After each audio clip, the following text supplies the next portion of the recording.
সুবহানাল্লাহিল আযীম। মক্কার কাফির মুশরিকরা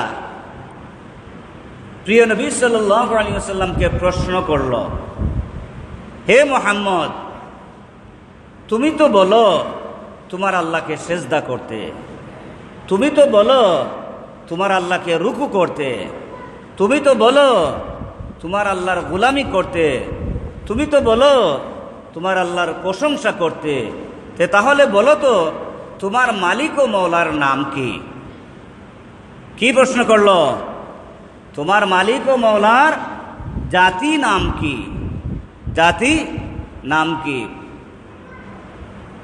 হযরত জিবরাইল আলাইহিস সালাতু ওয়াস সালাম আরশে আজিম থেকে দুনিয়ার জমিনে নাজিল হইলেন।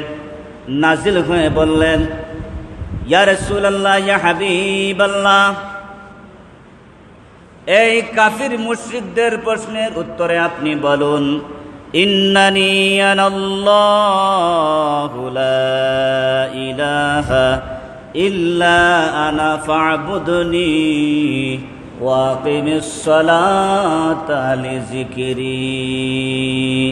হে নবী, এই কাফির মুশরিকদের প্রশ্নের প্রতি উত্তরে আপনি বলুন, আপনার রবের নাম হচ্ছে আল্লাহ। আমাদের রবের নাম কি?